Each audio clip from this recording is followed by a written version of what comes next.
नमस्कार साथियों।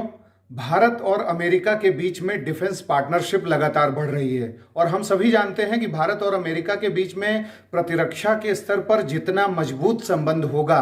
उसका फायदा हमें इस बात में मिलेगा कि हम चाइना को किस तरीके से काउंटर कर सकते हैं और चाइना के ऊपर प्रेशर बना सकते हैं कि वो अलग अलग तरीके से भारत को जो परेशान करने की कार्यवाही करता है ऐसा न करे। साथियों, ताजा मामला ये है कि अभी जो एक बहुत ही महत्वपूर्ण एक्सरसाइज है, ट्राई सर्विसेज एक्सरसाइज, जिसे हम टाइगर ट्रायम्फ कहते हैं, जो कि हम अमेरिका के साथ करते हैं, यानी तीनों सेनाएं इसमें शामिल होती हैं, इंडियन नेवी, इंडियन एयरफोर्स और इंडियन आर्मी, और उधर अमेरिका के ये जो तीनों फोर्सेज हैं, इन सबके माध्यम से कार्यवाही होती है, ज्वाइंट एक्सरसाइज में भाग लिया जाता है। तो अमेरिका के जो ऐसे आर्म्ड फोर्सेज के लोग थे वो काकीनाडा में आए और उन्होंने इसमें भाग लिया और अभी विशाखापत्तनम में फिर से ये भाग लेने पहुंच चुके हैं। और वहां पर जो सुपर स्टैलियन इनकी फोर्स है, अमेरिका की जो मरीन फोर्स है, वो उसने प्रवेश कर लिया है विशाखापत्तनम में और टाइगर ट्रायम्फ एक्सरसाइज को सफलतापूर्वक संपन्न किया जाएगा। साथियों, भारत और अमेरिका के बीच में ढेर सारे डिफेंस एक्सरसाइजेज होते हैं ज्वाइंट स्तर पर, जिसके चलते हमारी जो डिफेंस पार्टनरशिप है वो लगातार मजबूत हो रही है। जैसे हमारे दोनों देशों के मिलिट्री के बीच में एक युद्ध अभ्यास होता है, उसका नाम ही युद्ध अभ्यास है। और अभी हाल के समय में, यानी इधर जो कोविड काल था, हमने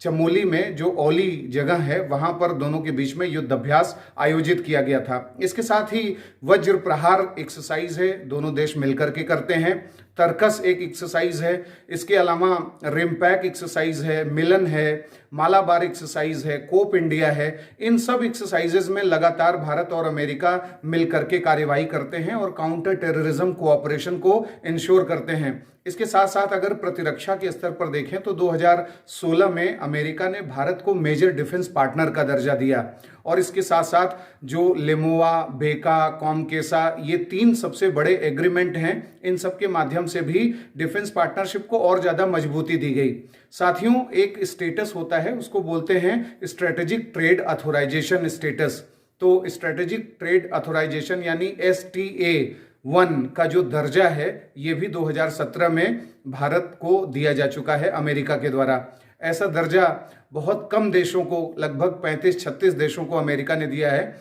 और उसमें भारत भी शामिल है। तो इससे पता चलता है कि स्ट्रेटेजिक स्तर पर कैसे ट्रेड किया जा सकता है, इसके लिए भी अमेरिका सोचता है। दोनों देशों के बीच में अगर हम डिफेंस ट्रेड की बात करें तो $15 बिलियन से अधिक का वार्षिक व्यापार डिफेंस के क्षेत्र में होता है, चाहे सी गार्जियन ड्रोन हो या P-8I जो सर्विलांस एयरक्राफ्ट हो, ये सारी चीजें, या रोमियो अपाचे जो हेलीकॉप्टर्स वगैरह हैं, ये सब हमें अमेरिका के द्वारा दिए जाते हैं। तो अमेरिका आज हमें कई स्तर पर मदद कर रहा है, एनर्जी ट्रेड भी बढ़ रहा है और डिफेंस ट्रेड भी बढ़ रहा है। इसके साथ साथ जो होमलैंड सिक्योरिटी एग्रीमेंट है, यानी जो होमलैंड सिक्योरिटी डायलॉग है, स्पेशली इंटरनल सिक्योरिटी के मुद्दों पर कि भारत में किस तरीके से आंतरिक सुरक्षा हो, पुलिस का मॉडर्नाइजेशन हो, काउंटर टेररिज्म, इंसर्जेंसी, इन सब चीजों से भारत कैसे निपट सकता है, बॉर्डर डिस्प्यूट्स हो रहे हैं, ऐसी चीजों पर अमेरिका हमारे साथ चर्चा करता है, जिसको हम होमलैंड सिक्योरिटी डायलॉग कहते हैं।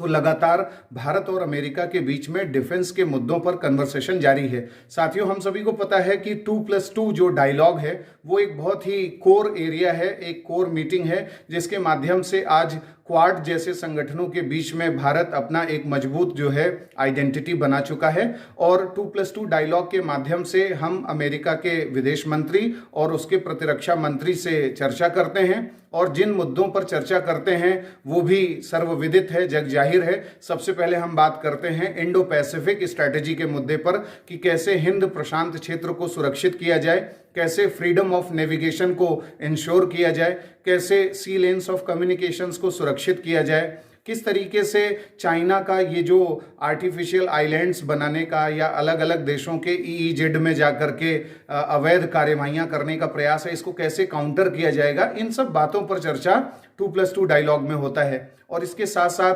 काउंटर टेररिज्म के मुद्दे पर, जैसे चीन हमेशा पाकिस्तान के टेरर ऑर्गेनाइजेशंस को बचाने की कोशिश करता है, यूनाइटेड नेशन सिक्योरिटी काउंसिल में वीटो पावर लगा करके उनको बचा लेता है। जब भी कोई भी आतंकवादी संगठन या कोई भी आतंकवादी को ग्लोबल टेररिस्ट या ग्लोबल टेररिस्ट ऑर्गेनाइजेशन का यूनाइटेड नेशंस के लेवल पर दर्जा देने की बात आती है तो चाइना सीधे उस पर वीटो पावर लगा देता है। ऐसी स्थिति में अमेरिका का दायित्व तो बढ़ जाता है कि अमेरिका काउंटर टेररिज्म के मुद्दे पर यूनाइटेड नेशंस में भारत के साथ किस तरीके से सहयोग करेगा। ये बहुत आवश्यक हो गया है और इन सब मुद्दों पर ये अब सोचने लगे हैं दोनों देश मिलकर के कि कैसे हम अपने सहयोग को और ज्यादा मजबूत करें। इसके अलावा काउंटर टेररिज्म के साथ साथ जो साइबर सिक्योरिटी क्षेत्र है या फिर स्पेस जो सेक्टर है, इसमें कैसे सुरक्षा को बढ़ावा दिया जाए, आउटर स्पेस में किस तरीके से सहयोग को बढ़ावा दिया जा सकता है, किस तरीके से स्पेस में निसार जैसे प्रोजेक्ट चला करके, यानी इसरो और नासा के बीच में एक कोलैबोरेशन करके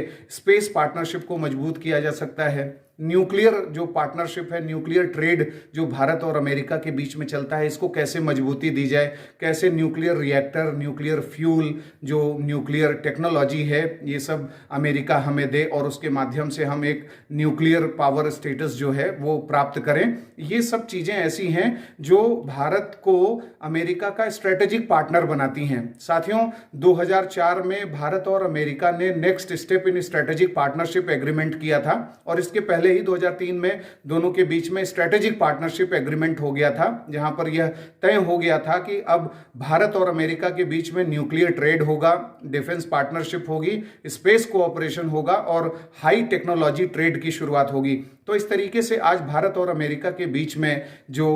डिफेंस का मुद्दा है वो बहुत ही एक मजबूत कोऑपरेशन के एरिया के रूप में उभरा है और इस दिशा में कार्यवाही लगातार जारी है। साथियों, आपका क्या ख्याल है इस पर, आपका क्या विचार है कि भारत और अमेरिका के बीच में डिफेंस का कोई ऐसा सेक्टर रह गया है जो अछूता है, जहां पर अमेरिका को भारत को सपोर्ट करना चाहिए या भारत को अमेरिका से ये बात कहनी चाहिए कि भाई डिफेंस का ये सेक्टर अगर ठीक से कर दिया जाए तो और ज़्यादा इंक्लूसिव तरीके से एक सिस्टम बनेगा, भारत की सुरक्षा के लिए भी, इंडियन ओशन की सुरक्षा के लिए भी, पैसिफिक ओशन की सुरक्षा के लिए और अमेरिका की सुरक्षा के लिए भी। तो ऐसा क्या विचार है वो आप हमें कमेंट बॉक्स में बता सकते हैं। अगले कार्यक्रम के साथ जल्दी हाजिर होंगे। इजाज़त दीजिए, नमस्कार।